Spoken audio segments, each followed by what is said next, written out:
हरितानंद जंगल में दो शेर रहते थे, रुद्रवीर और विक्रम भैरव।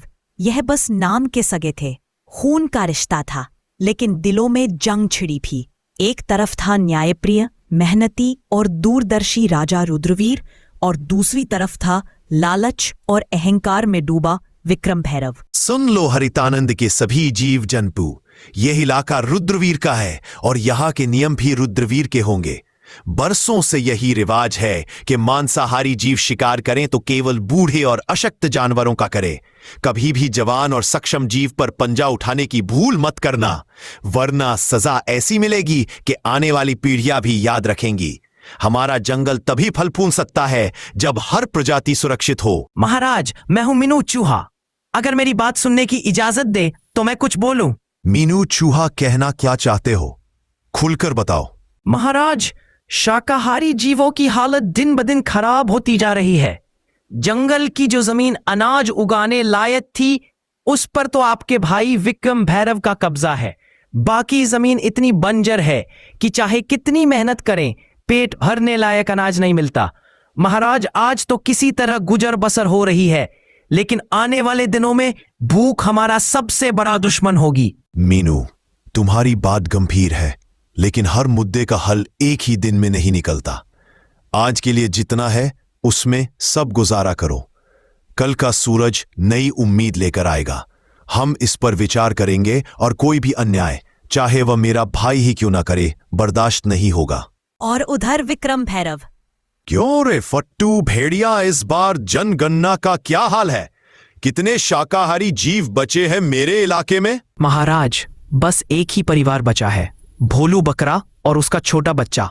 बाकी तो आपके शिकार में सब खत्म हो गए। सिर्फ 1 महीने में ही आपके इलाके में शिकार ढूंढना भी मुश्किल हो जाएगा। ये क्या बोल रहा है तू? अगर शिकार ही नहीं रहेगा तो हम खाएंगे क्या? भूख से मर जाएं क्या हम? महाराज, यही तो आपको पहले सोचना चाहिए था। जब से आप राजा बने हैं, आपने इतनी बेरहम शिकारी की है कि गिनने के लिए उंगलियां कम पड़ जाएं। अब हालत यह है कि आखिरी बचा शिकार भी आपके बड़े भाई के इलाके में भाग गया है। भागेगा कहां? शिकार मेरा है, चाहे वो भाई के इलाके में क्यों ना चला जाए। आज चाहे आसमान टूट पड़े, मैं उस भोलू बकरा को खाकर ही दम लूंगा।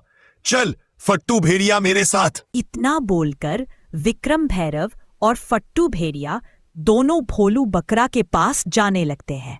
महाराज, यही है रुद्रवीर का इलाका।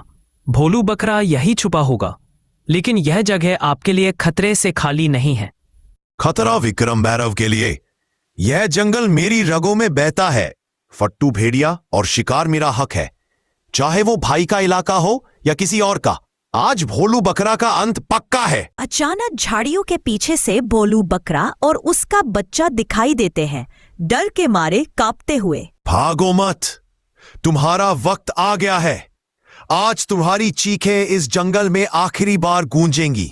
विक्रम भैरव झपटता है, तभी उसके सामने रुद्रवीर आ जाता है। बस एक कदम और ये जंगल तुम्हारे नाम को हमेशा के लिए मिटा देगा विक्रम भैरव। यह इलाका मेरा है और यहां मेरे नियम चलते हैं। तुम्हारे लालच ने पहले ही तुम्हारे इलाके को वीरान कर दिया। अब तुम मेरी प्रजा पर पंजा उठाओगे। जब तक रुद्रवीर जिंदा है, कोई भी मासूम इस जंगल में डर के साये में नहीं जिएगा। तू मुझे रोक सकेगा? तू सिर्फ अपनी प्रजा का राजा है। मैं इस पूरे जंगल का शेर हूं। मेरा शिकार मुझसे छीनने की हिम्मत कैसे हुई तुझ में? हिम्मत नहीं, फर्ज कहो इसे। राजा वो नहीं जो ताकतवर हो, राजा वो है जो कमजोर को भी उतना ही जीने का हक दे जितना खुद जीता है।